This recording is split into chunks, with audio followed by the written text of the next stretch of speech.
It's exciting to see what's happening at Oakland Cemetery in regards to Bobby Jones. The gravesite is one of the most visited in the cemetery. People who come to see it have a really unique relationship with the Jones legacy. I'm Bob Jones IV. I'm the grandson of golfing great Bobby Jones. When he played in his first U.S. Amateur in the second round, this was in 1916, he played against a former U.S. Amateur champion named Eben Byers. And Byers and Bub were both just horrible club throwers. That's what he said. I would say they were very good club throwers because they did it so much. And in fact, Bub finally beat Byers 1-up. And he said the only reason he won the match was that Byers had run out of clubs first because they had thrown so many. There are a number of stories about throwing golf clubs and losing his cool when he hit a bad shot. Of course, as a young man, he ultimately gets control over that, but until he did, he experienced what O.B. Keeler called the 7 lean years. And those were really the years where he was competitive but never won a national title. He breaks that streak in 1923 and ultimately starts what O.B. Keeler then called the 7 fat years that culminate with the Grand Slam. The Grand Slam was probably the most significant event that's ever happened in the entire history of golf. To this very day, it is still the bar that is set for every golfer on the planet. And you know, you think about it this way, why do we have 4 majors? We have 4 majors because Bob Jones won 4 majors.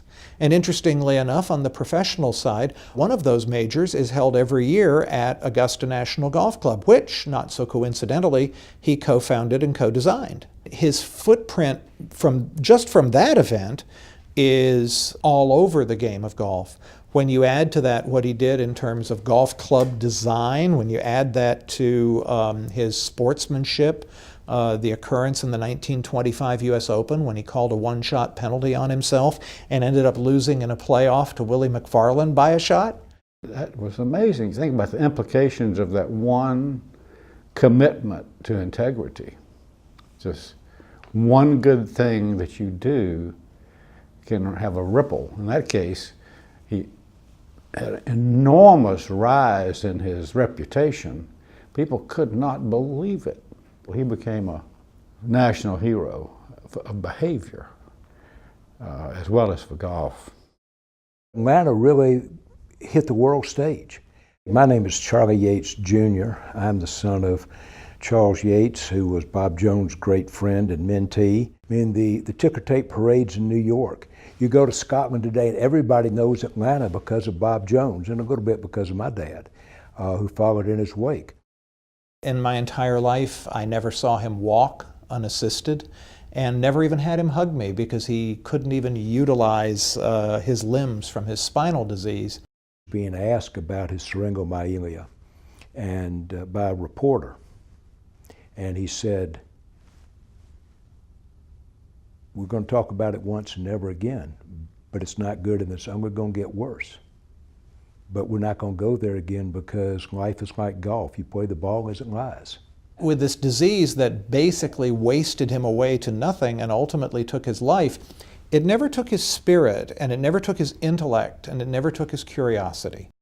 There was the Grantland Rice poem, and the quote is, "For when the one great scorer comes and writes against your name, it matters not if you won or lost, but how you play the game." The choice of Oakland for the burial of my grandparents was actually a rather simple one. It was customary that the husband be buried in the wife's family plot.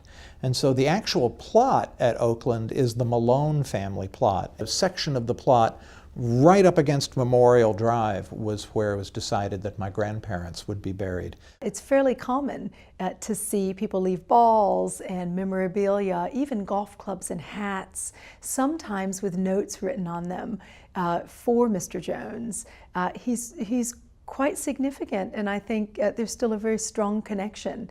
I think the importance of Oakland to the city of Atlanta and to the area is almost incalculable. Atlanta has an incredibly rich history going back even beyond Civil War times, and all of that is represented at Oakland.